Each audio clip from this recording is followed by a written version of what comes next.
Namaste, aloha. My name is Janapati Das, and welcome tonight to the Yoga Wisdom of the Bhagavad Gita class. I'd like to offer my special respects to you for tuning in. I'd like to also offer respectful obeisances unto my spiritual teacher, Jagat Guru Siddha Swarupananda Paramahamsa Srila Prabhupada, and His Divine Grace A.C. Bhaktivedanta Swami Prabhupada. Tonight we will be reading from his translation of the Bhagavad Gita entitled The Bhagavad Gita as It Is. And we will get into a little bit about the philosophy of the Bhagavad Gita. So first of all, we will do as Lord Chaitanya is instructed to hear and repeat the most holy names of Krishna. So please join along.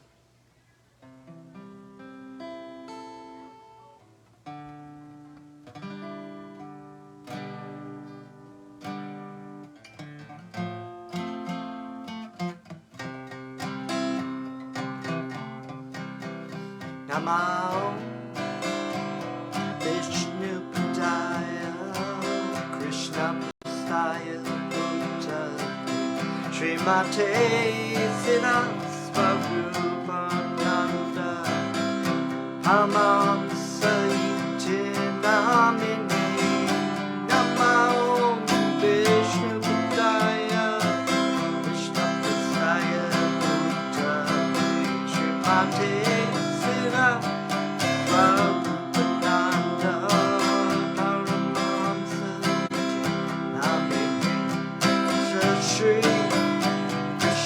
Chaitanya Prabhu Nityananda Advaita Gadadhar Srivasudeva Bhakta Vrinda Bhaja Shri Krishna Chaitanya Prabhu Nityananda Shri Advaita Gadadhar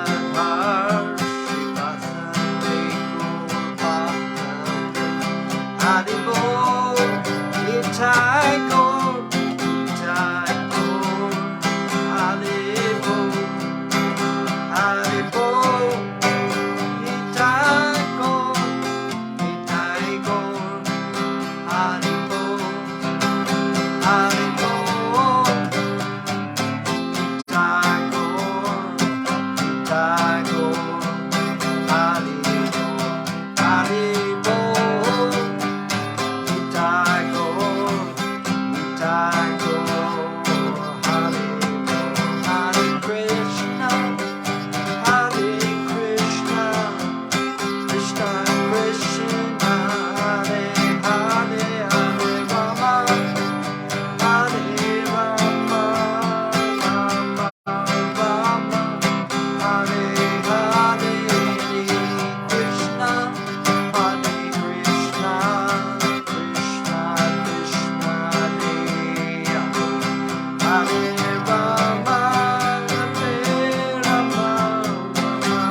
Haribol. Thank you again for tuning in.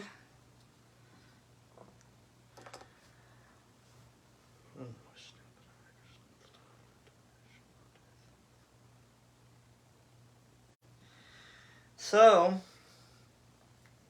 here we are again. I'm going to read the Bhagavad Gita as it is. So, actually I would like to start, there's so much to say about the Bhagavad Gita. The Bhagavad Gita, of course, as we know, Bhagavan means God and Gita means song or music. And the Bhagavad Gita is a song, the song of God. That's how it's translated. It's the song of God, but it's also a love song. It's the most beautiful song of the relationship between the living entity and the Supreme Soul, the Supreme Personality of Godhead. And it's very hard to really, you can only really scratch the surface every time, but when every little thing that you do is so wonderful and so sweet. When you read the Bhagavad Gita, when you contemplate the Bhagavad Gita, you are diving into that relationship, that love song that you have eternally with the Supreme Person. I actually would like to start, I'm going to read a couple verses and read some purport by His Divine Grace A.C. Bhaktivedanta Swami Prabhupada. But in this introduction, I like to read this because it's a very important, it's all important, actually, to say, but it's a very nice thing to remind people about, and I'll just read what he wrote here. Bhagavad Gita is also known as Gita Upanishad. It is the essence of Vedic knowledge and one of the most important Upanishads in Vedic literature.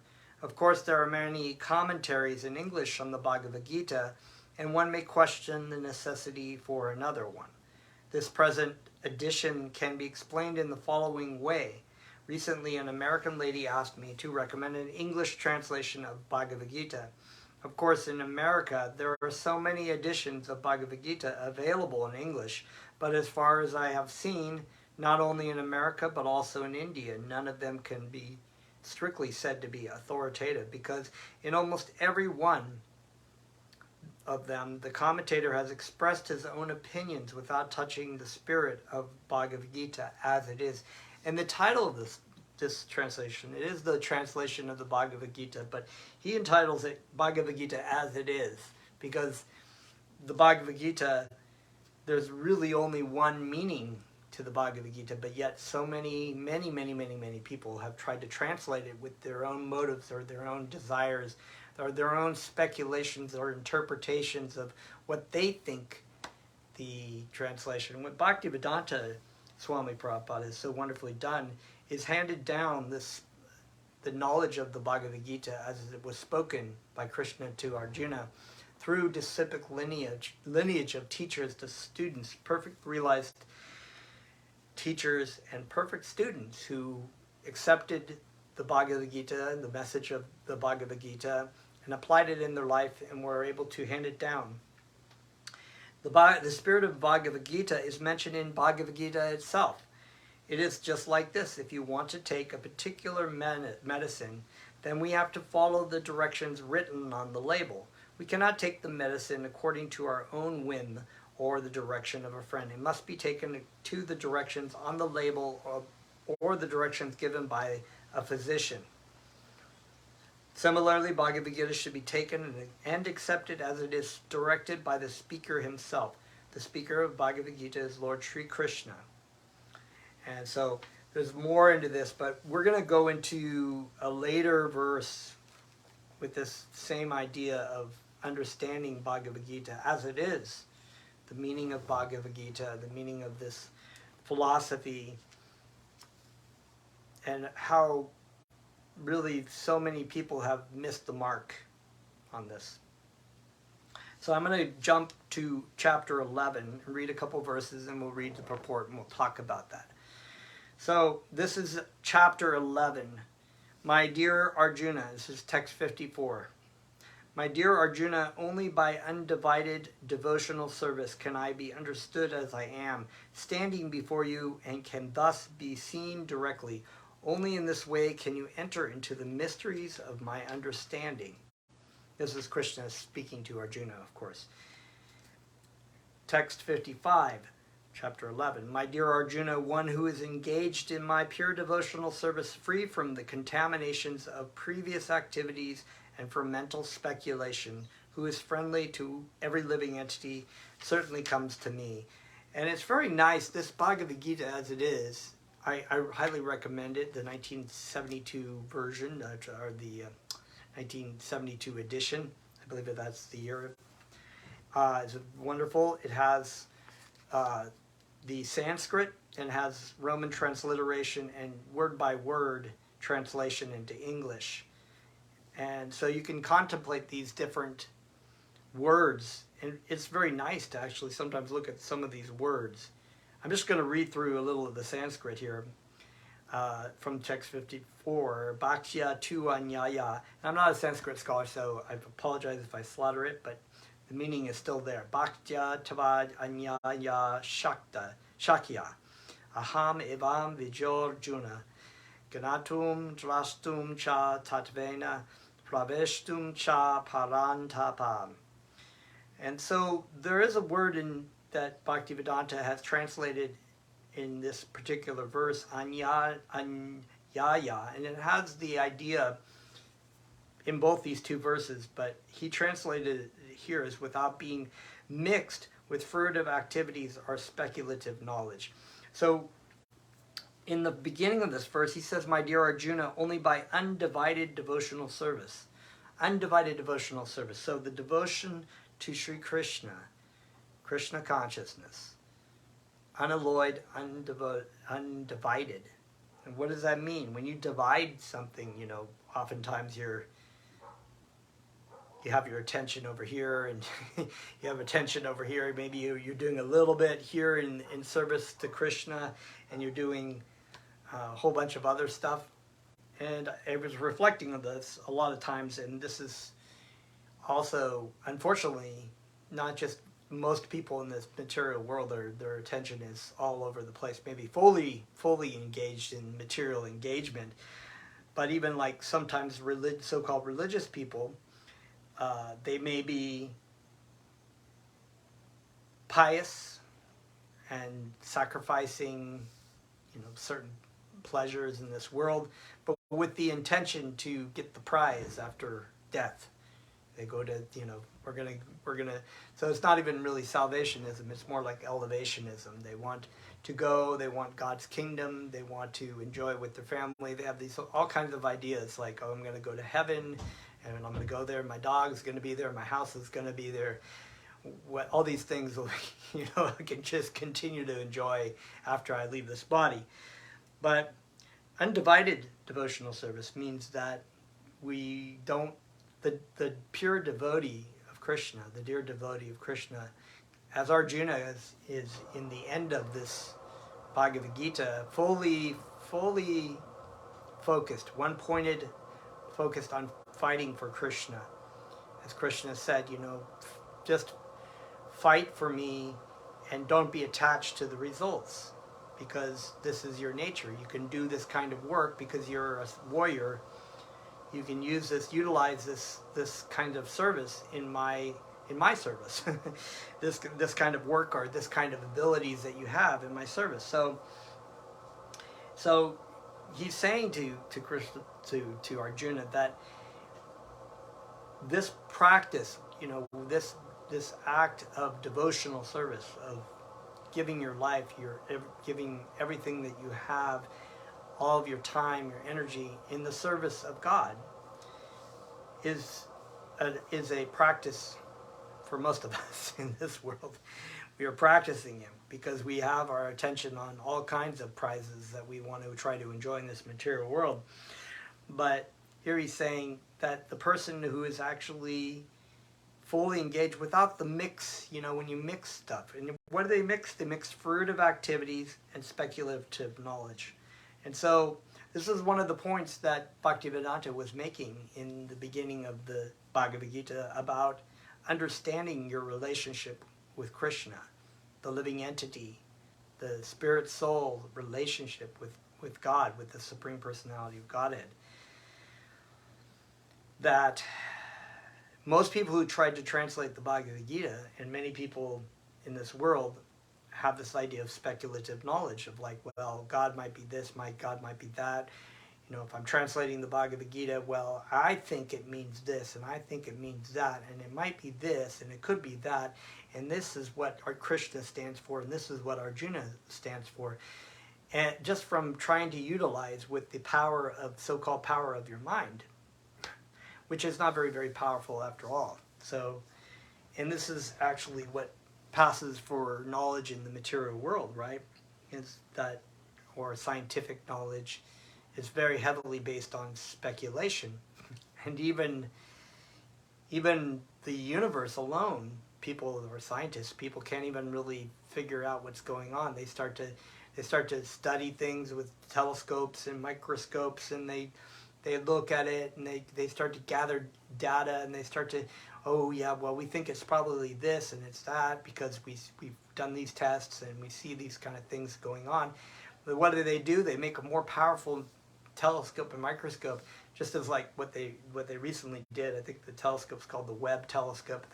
It's much more powerful than the Hubble telescope. They goes further out or has clearer pictures, you know. And what did they find? Something that completely upsets the apple cart of what they've set up for 100 years.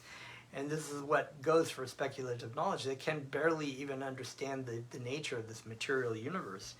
And as we know, the cosmology of in the Vedic understanding of the universe is that there's not just one universe, but there are multiple universes, endless universes emanating from the pores of Mahavishnu. Some of them all created by different Brahmas or demigods in the post of Brahmas. You know, our particular universe has 4 heads. Brahma has 4 heads for the different dimensions of this universe.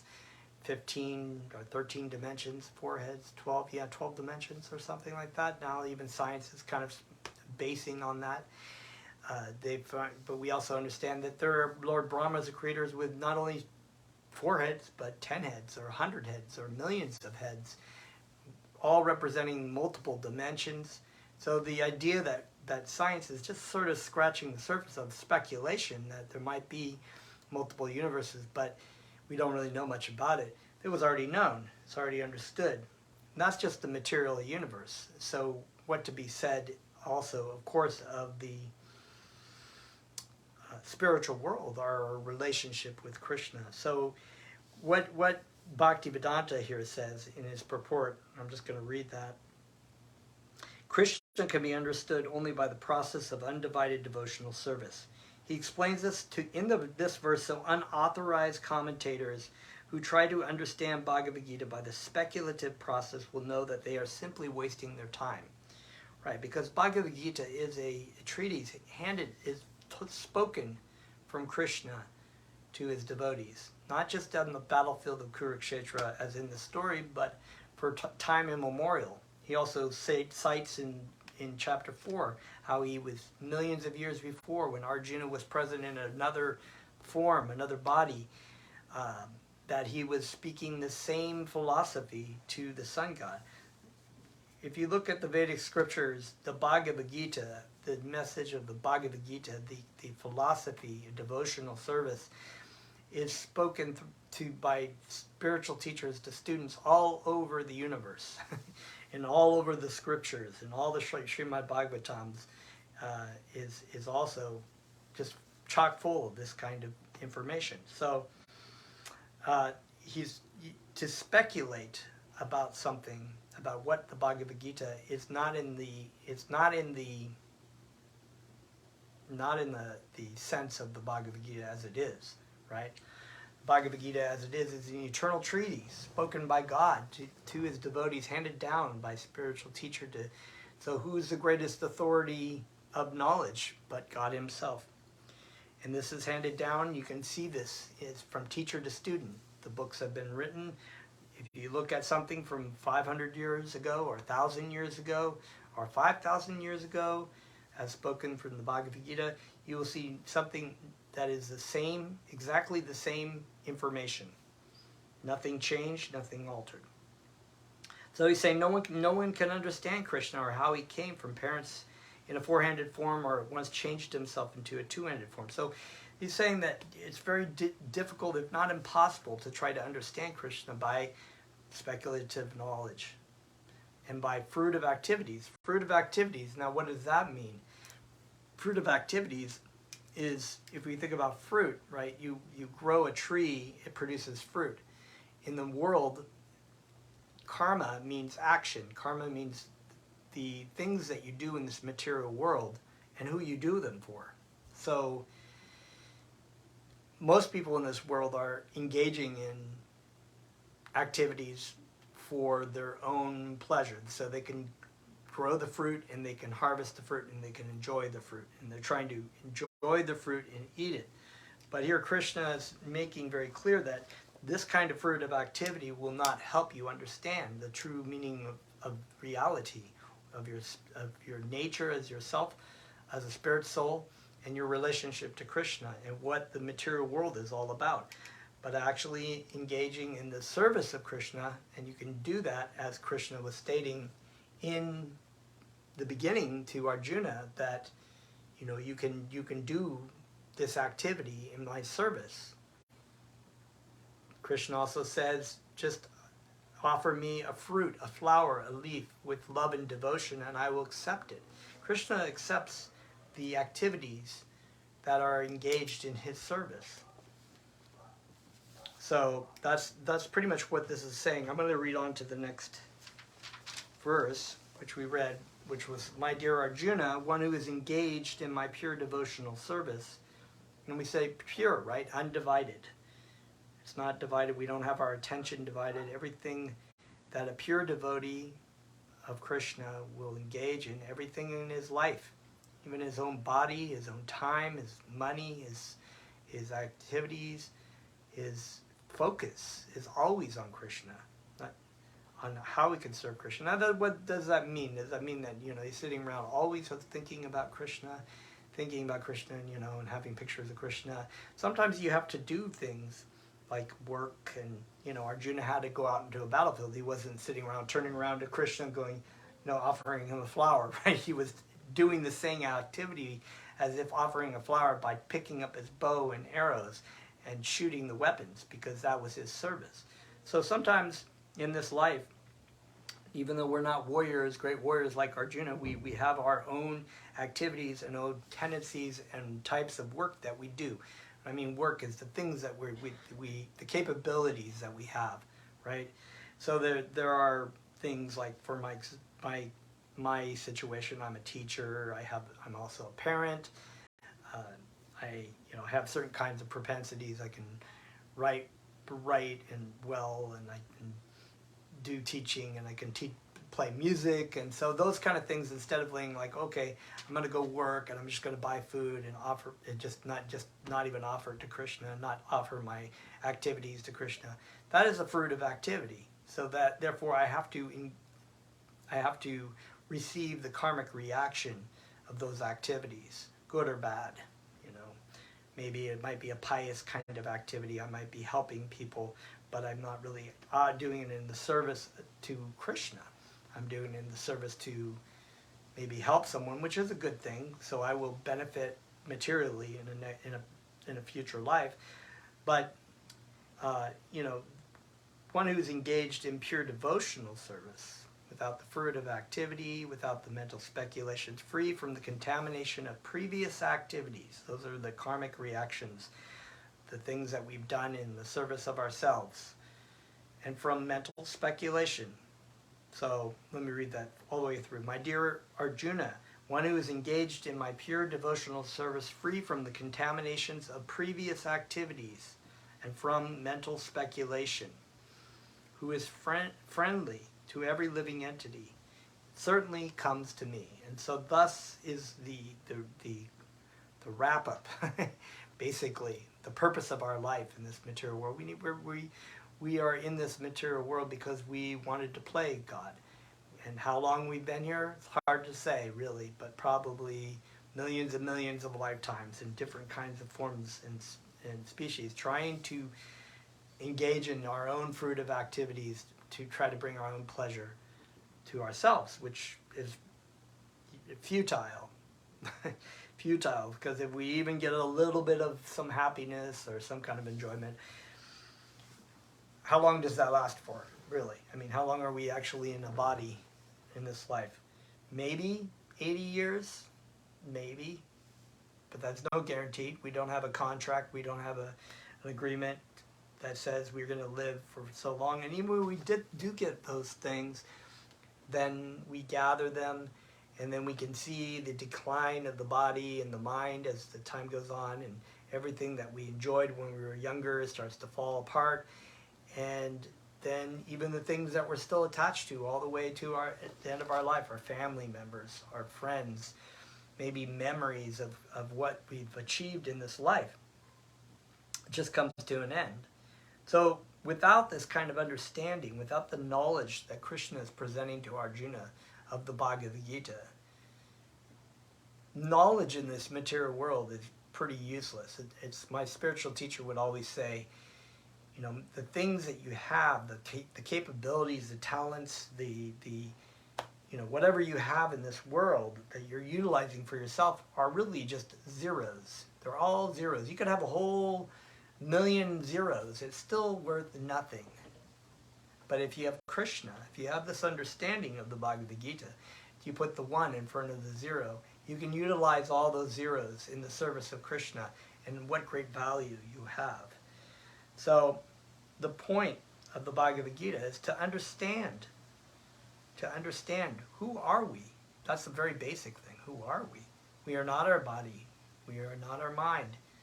We are an eternal spirit soul, temporarily residing in this life and in many, many lives before and after that we've been in different species of life, trying to find happiness.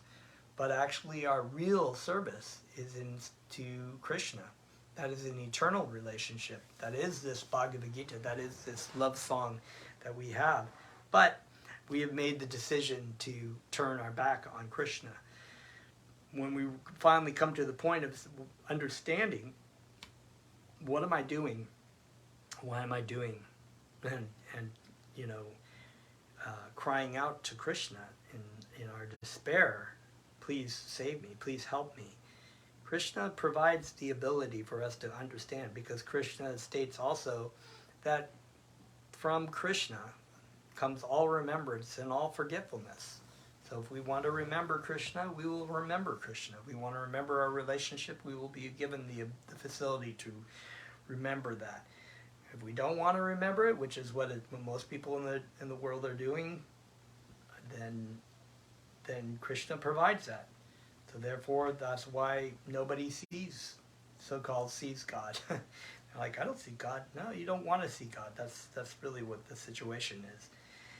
You don't want to see God. You don't want to serve God. You don't want to have anything to do. And if you really dig deep enough with people who are atheistic or whatnot, it's not that they just don't want to serve God. They don't want to be. They want to be the Lord. And this is our predicament in this material world. But the point here, and it's laid out here in the Bhagavad Gita, and the true knowledge of life, because, you know, we can have so many kinds of knowledge. We can have all these zeros of knowledge. I mean, a person can actually spend their whole life studying the nature of a beetle in the Brazilian rainforest and its mating habitat. And that may be very fascinating, and that's its own little like microcosm. You could probably study all kinds of things in that one.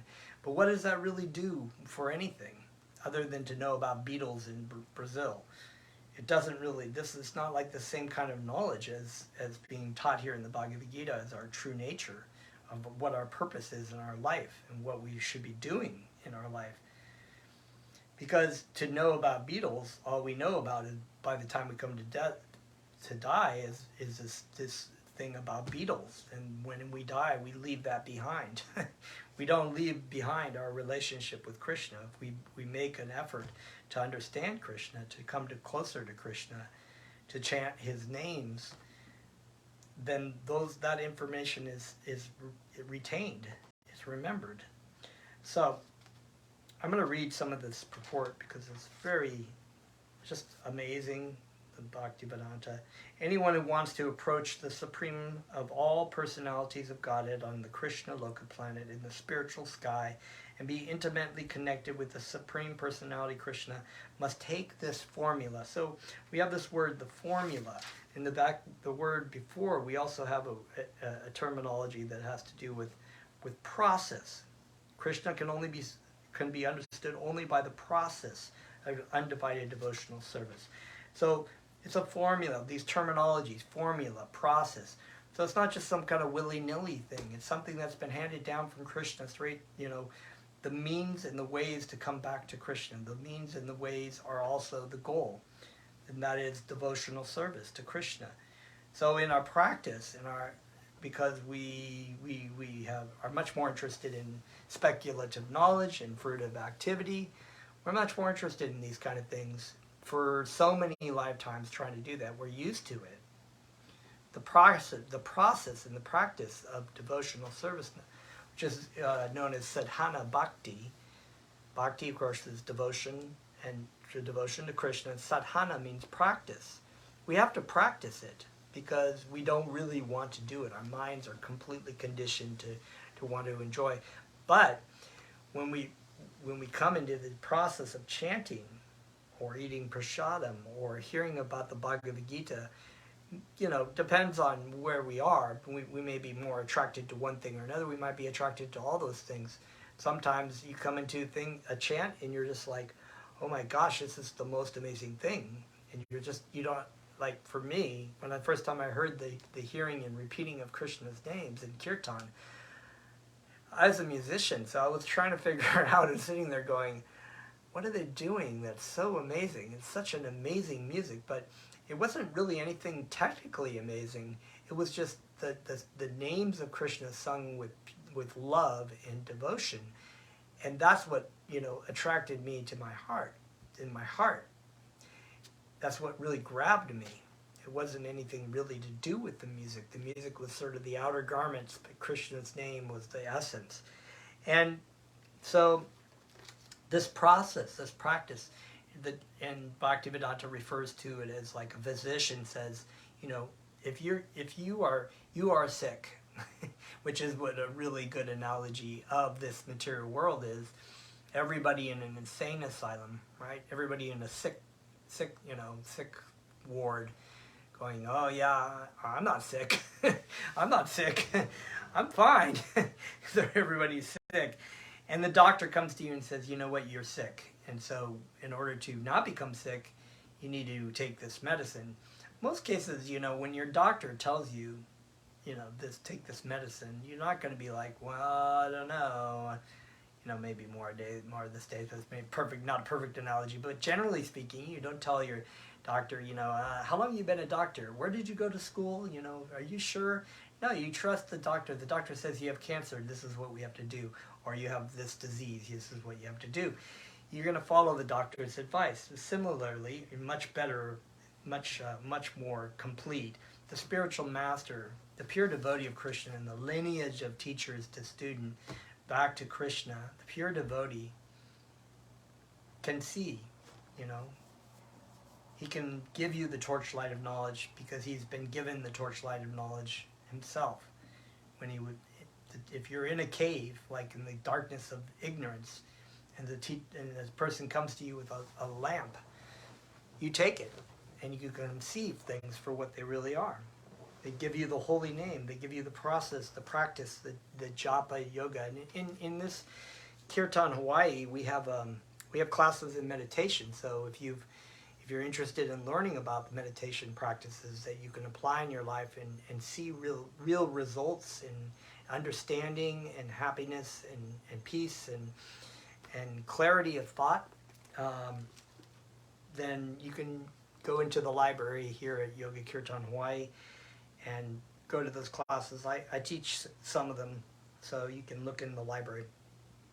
So this is a formula, right? This is a formula. It's not just something willy-nilly. It's true tried. It's non-different than Krishna.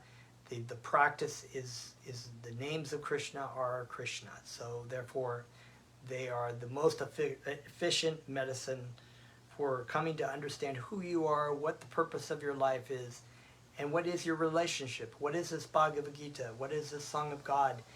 And how do you relate to that? How do you connect with that?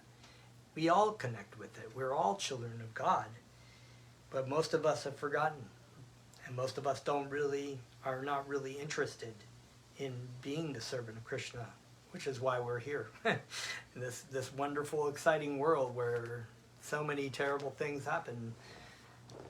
You know, how many shootings have there been recently? Are you afraid? Do you feel comfortable by going on a train? Or, what if we're about to enter into World War III with Russia? It's like there's so many fears, so many anxieties, and there's danger at every step, as Bhaktivedanta would say. There's danger at every step.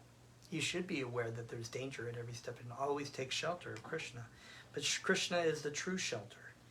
And Krishna is that shelter, that ashraya in Sanskrit means that shelter. Therefore, this verse is considered to be the essence of the Bhagavad Gita. The Bhagavad Gita is a book directed to the conditioned souls who are engaged in the material world with the purpose of lording it over nature. Now, perfect example of just we live in the United States. I don't know, maybe some of the people listen to other countries. I don't know what it is like there. We live in such a materialistic world in this country where people just are lording it over nature. They're just constantly trying to outdo each other, constantly try to get ahead financially, trying to just hoard and whatever they can get and whatever they can enjoy and suck, and it doesn't matter if they just run over people in the process. That's exactly what it is. And they do not know of the real spiritual life. They don't know. It's like completely ignorant of what's going on. Just thinking I can get to the point of complete happiness and satisfaction, and then boom, they're dead. They die, and they lose everything. It just happens over and over again. I think there was a saying in one of the great epics of the Mahabharata where the King Yudhishthira was asked this question, what is the most amazing thing? What's the most wonderful thing? And he says, the most wonderful thing is that even though people all around can see that there is death at every step, that everyone is dying, yet still they attempt to try to get to a point. I'm kind of paraphrasing it, of course, but try to lord over material nature, like I said here. They still try. They still think they're not going to die. They may think they're going to die, but they don't think they're going to die. They don't really reflect upon it. They don't really contemplate it.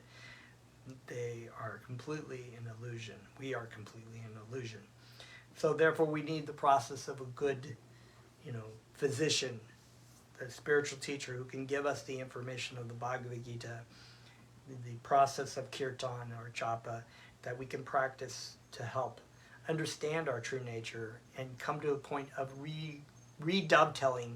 It's redovetaling because we used to dovetail our will with God, but then we took it away.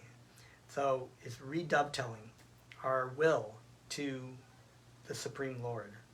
And this is our true happiness. This is a true spiritual, blissful satisfaction. The Bhagavad Gita is meant to show how one can understand his spiritual existence and his eternal relationship with the Supreme Spiritual Personality, and to teach one how to go back home, back to Godhead. Just it perfectly is summarizing this whole thing, right? See how we're doing on time? Okay, 10 minutes to 8. Now here is the verse which clearly explains the process by which one can attain success in his spiritual activity, devotional service. As far as work is concerned, one should transfer his energy entirely to Krishna conscious activities. No work should be done by any man except in relationship to Krishna. This is called Krishna karma. So just briefly to understand, I mean, the idea of karma is sometimes confusing to people because they think, oh, karma is something that, if you do something and then you fall on your face right away, somebody's saying, I got karma on you or whatever. It's like, it's not quite that. Karma is an activity, right? It's an activity that you do. You either do it for yourself, which is most people in this world, engaging in this world, just trying to find much pleasure for ourselves, with the intent of trying to satisfy ourselves as Lord, or Krishna karma. Krishna karma is to do pretty much the same kind of thing. You could be working as a teacher. You could be driving your car to work. You could be, raising children and, going to school. What there's so many things that we do in this material world, but with the intention, with the offering, just like Krishna was saying, Arjuna, just fight for me and don't be attached to the result, but just do it as an offering to me. We can do this as an offering to Krishna. We can make our life Krishna conscious. We can constantly be engaging in the service of Krishna. We could be making money. We could be utilizing that money to help further ourselves or others to spread Krishna conscious ideas, or to help ourselves learn about Krishna, or to offer our food that we've bought to Krishna. One may be engaged in various activities where one should not be attached to the result of his work. So Arjuna was very, if you read the Bhagavad Gita, you know that Arjuna was really, really focused on the idea of what was the right thing to do, but he was taking it from his point of view. He laid out all these things, all these rules and regulations in the Vedic system, why it was bad to do this, and he thought, I think it's going to be better if we do it this way. It's like, so Krishna's not like, no, and here it is. You're not who you think you are. The people on the battlefield are not who you think they are. They're spirit souls. They are eternally my servants. You're also my servant, and you should be doing your activities in this life as a service to me, and don't be attached to the results, because that's still not an offering to me. You offer it to me. You offer even the results to me. So whatever we do, we offer to Krishna as a service. This is a purifying process. This is the process. This is the formula. This is the goal. Now here is the verse which clearly explains the process by which one can... Okay, wait, I jumped back a little bit. Let me just read a little bit more. For example, one may be engaged in business, but to transform that activity into Krishna consciousness, one has to do business for Krishna. If Krishna is the proprietor of the business, then Krishna should enjoy the profit of the business. If a businessman is in possession of thousands and thousands of dollars, and if he has to offer all this to Krishna, he can do it. This is work for Krishna. Instead of constructing a big building for his sense gratification, he can construct a nice temple for Krishna. He can install the deity of Krishna and arrange for the deity's service as outlined in the authorized books of devotional service. This is all Krishna karma. One should not be attached to the result of his work, but the result should be offered to Krishna. One should also accept as prasadam, food, the remnants of offerings to Krishna. So we offer our food to Krishna, and then we can eat the food because Krishna has accepted it. So it's, if we read the Sri Upanishad, it also says in the great Sri Upanishad scripture, one of the greatest Upanishads in the Vedic literature, that everything animate and inanimate is owned and controlled by the Supreme Lord. And we should know, we should understand that what has been allocated to us. So also, as another great saint, Rupa Goswami, said that we should not over-endeavor to strive for material and material things, because, karmically, we will get those things already, what we need. So it's not really, it's not necessary to over-endeavor to try to what everybody else is doing in this country is just trying to get ahead, to top ahead. Of course we need to earn money we can live simply, we can think highly, live simply, that kind of thing. We can engage our service in Krishna. We take trust in Krishna, in our relationship with Krishna, because Krishna is a real person. He is our supreme friend. He is the ultimate source of all happiness and understanding, and so therefore he's also our ever well-wisher, as he was for Arjuna. So just to read through these two verses one more time. They are chapter 11, verse 50, text 54 or 55. My dear Arjuna, only by undivided devotional service can I be understood as I am, standing before you, and can thus be seen directly. Only in this way can you enter into the mysteries of my understanding. My dear Arjuna, one who is engaged in my pure devotional service, free from the contaminations of previous activities and from mental speculation, who is friendly to every living entity, certainly comes to me. So there we have it. I would recommend, if you have a copy of this book, the Bhagavad Gita as it is, you take time every day just to contemplate. Read the verse, contemplate, read. There's just wonderful, wonderful purports by His Divine Grace A.C. Bhaktivedanta Swami Prabhupada, my spiritual grandfather, the spiritual master of my spiritual master. So wonderfully phrased the Bhagavad Gita as it is. And that's all for tonight. We are going to chant some more. So please take a moment before you sign out to sing along with me. Thank you very much.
Okay, that's all for tonight.